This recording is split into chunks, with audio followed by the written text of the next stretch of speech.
Okay, hello everybody. My name is Jameson Young. I'm sitting here with Jameson Young. This is our YouTube channel, Self-Conflicted. Today I was looking at this article about Mount Everest. I know I was going to read something about this before, but I'm going to read this article about Mount Everest.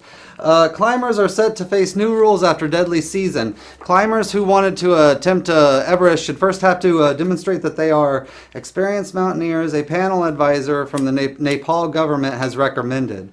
Its reports propose that applicants must have climbed the Nepal peak of at least 21,000 feet first.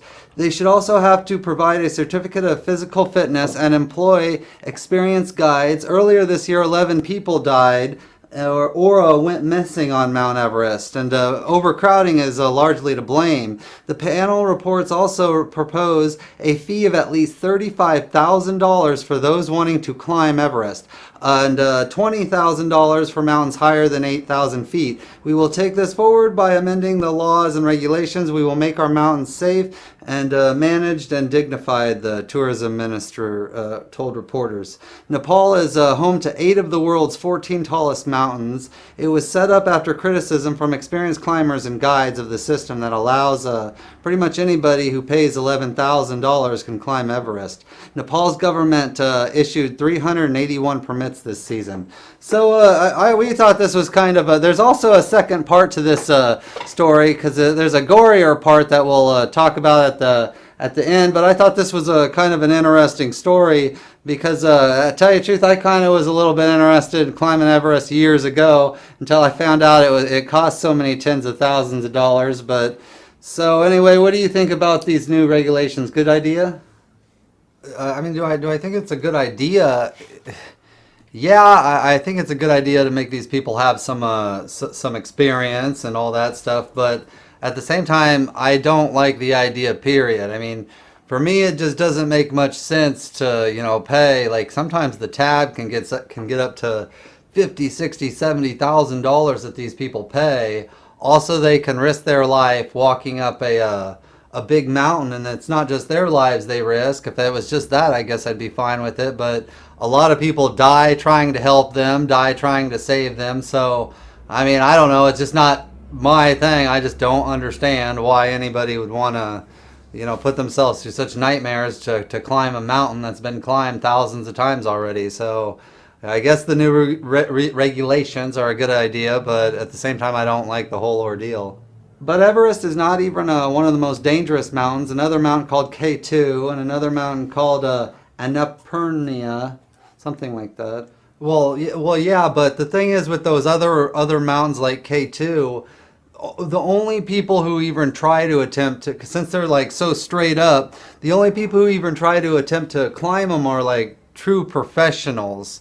Which, once again, I don't really understand why anybody would mountain climb so much they'd become a professional. But what I'm saying with Mount Everest, there are a lot more amateurs, and that's kind of where the problem comes in. You have like 400 people, and these Sherpas and these travel agencies will basically let you climb it no matter how out of shape or old you are. So that causes for a lot more danger, and there's just a lot more, I guess, say casualties just in the sheer numbers of people who try and climb Mount Everest. So yeah, I know some other mountains are more dangerous, but with Mount Everest, you have a lot higher percentage of amateurs. Do you think this is just because they're third world and they make a lot of money?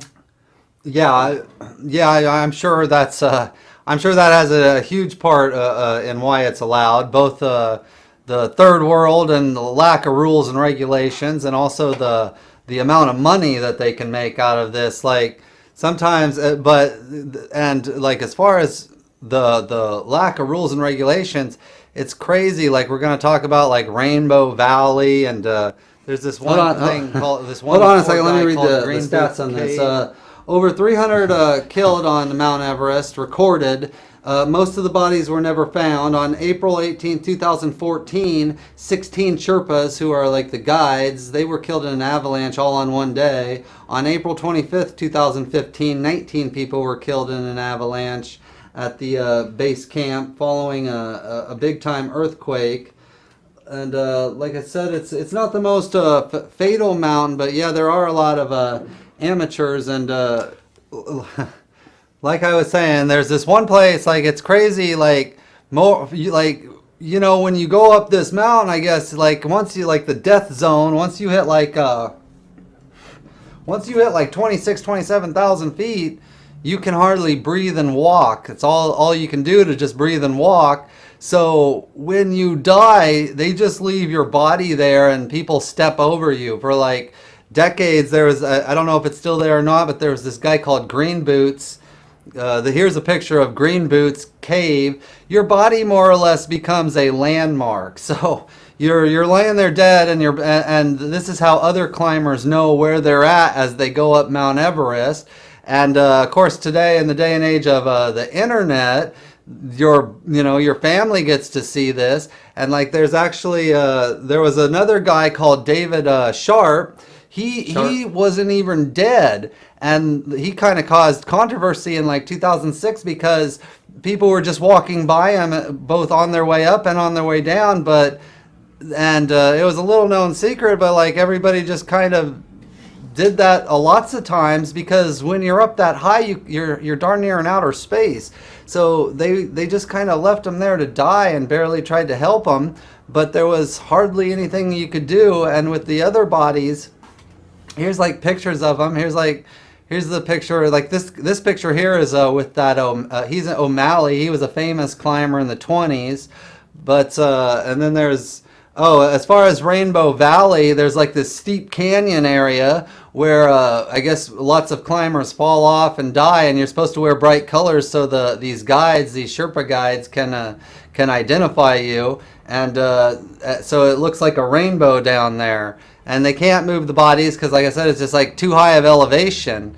So they just leave the bodies. There's bodies all over the place. There's trash all over the place. Once again, I don't understand why anybody would want to do that, let alone spend $50,000, $60,000, $70,000 doing it. But that's what some people want to do. But yeah, here's some more pictures. This is Green Boots Cave. That's his contribution to history, I guess. And this is a picture of David Sharp. This woman is like a mom of 2 or 3 kids, and this other picture is like a picture of the dad who went looking for his wife, and they all die. So yeah, so I don't know what's wrong with people. Well, okay, and on that happy note, we'll end this video. Yeah, we just wanted to also slip in the part about how dangerous it is. And this is our YouTube channel, Self-Conflicted. Thank you for watching. Thank you.